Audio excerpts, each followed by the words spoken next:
മുല്ലപ്പെരിയാർ വിഷയത്തിൽ കോടതിയിൽ തമിഴ്നാടിന്റെ വാദങ്ങൾ ജയിക്കാനാണ് കേരള സർക്കാർ ആഗ്രഹിക്കുന്നത് എന്ന് മുല്ലപ്പെരിയാർ ഏകോപന സമിതി ചെയർമാൻ അഡ്വക്കേറ്റ് റസൽ ജോയി. വിഷയത്തിൽ ഇടത് വലത് മുന്നണികൾ രാഷ്ട്രീയം കളിക്കുകയാണെന്നും അദ്ദേഹം പറഞ്ഞു.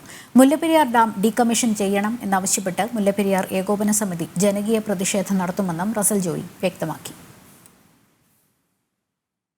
മുല്ലപ്പെരിയാർ വിഷയത്തിൽ കോടതിയിൽ കൃത്യമായ വാദമുന്നയിക്കാൻ കേരളത്തിന് സാധിക്കുന്നില്ല. അതുകൊണ്ടാണ് തമിഴ്നാടിന്റെ വാദങ്ങൾ അംഗീകരിക്കപ്പെടുന്നത്. മാറി മാറി വരുന്ന സർക്കാരുകൾ രാഷ്ട്രീയ നേട്ടത്തിന് മാത്രമാണ് മുല്ലപ്പെരിയാറിനെ ഉപയോഗിക്കുന്നതെന്ന് മുല്ലപ്പെരിയാർ ഏകോപന സമിതി അധ്യക്ഷൻ റസൽ ജോയ് പറഞ്ഞു. തമിഴ്നാടിന്റെ വാദമുഖങ്ങൾ സംരക്ഷിക്കപ്പെടണം എന്ന് തന്നെയാണ് കേരളത്തിലെ രാഷ്ട്രീയ നേതൃത്വം, അത് ഇടതായാലും വലതായാലും ഉദ്ദേശിക്കുന്നത് അതാണ്. അതുകൊണ്ടാണ് അവിടെ ഇപ്പം തന്നെ ഡാം നമ്മുടെ MP-മാർ പാർലമെൻറ്റിൽ ഇത് അവതരിപ്പിച്ചു. പുതിയ ഡാം എത്ര കൊല്ലം എടുക്കും? ഒരു പുതിയ ഡാം ഇപ്പം സമ്മതിച്ച് അതിൻ്റെ ആ പ്രോസസ്സിലേക്ക് വന്നിട്ടില്ല. ഇന്ന് അതിനൊരു അനുമതി കിട്ടിയാൽ എത്ര വർഷം എടുക്കും?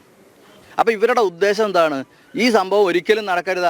അത്രയും കാലം നമ്മളുണ്ടാവോ? പുതിയ ഡാം ആവശ്യമില്ല. തമിഴ് ജനതയ്ക്ക് ജലം എത്തിക്കാൻ നിലവിലെ ഡാമിൽ നിന്നും 50 അടി ഉയരത്തിൽ തുരങ്കം നിർമ്മിക്കുക.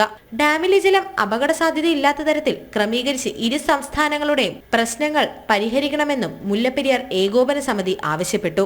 വയനാട് ദുരന്തത്തിന്റെ പശ്ചാത്തലത്തിൽ മുല്ലപ്പെരിയാർ വിഷയത്തിൽ പ്രതിഷേധം ശക്തമാക്കാനാണ് ഏകോപന സമിതിയുടെ തീരുമാനം. ഇതിന്റെ ഭാഗമായി ഓഗസ്റ്റ് 15-ന് പ്രതിഷേധ പരിപാടികൾ സംഘടിപ്പിക്കും. എല്ലാ പാലങ്ങളിലും ചപ്പാത്ത് മുതൽ കരിങ്കുളം ചപ്പാത്ത് മുതൽ ആലുവ വരെയുള്ള എല്ലാ പാലങ്ങളിലും ഒരു പ്രതിഷേധത്തിൻ്റെ പ്ലക്കാർഡ് പിടിച്ചിട്ട് നിൽക്കാം എന്ന്. അത് ആദ്യപടിയാണ്. ആദ്യപടി എന്ന് വെച്ചാൽ അതാണ്. ഇത് ഒരു പടി കൂടി കടന്ന് മുന്നോട്ട് വരും. ജനങ്ങൾ തയ്യാറാണ്. ശരിക്കും പറഞ്ഞാൽ ഞങ്ങൾ നേതൃത്വമാണ് വീക്ക്. ഞാനടക്കമുള്ള നേതൃത്വമാണ് വീക്ക്. മജിസ്ട്രേറ്റ് കോടതി മുതൽ സുപ്രീം കോടതി വരെയുള്ള കേസിന് ഓടി നടക്കുന്ന സമയം എനിക്ക് ഇതിനു വേണ്ടി വിനിയോഗിച്ചാൽ അത് സാധിക്കും.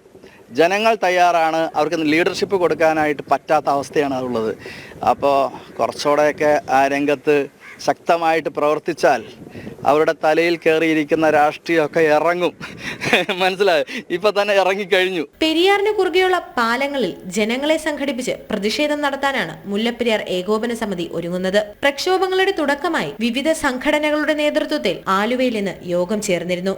ജനം, കൊച്ചി.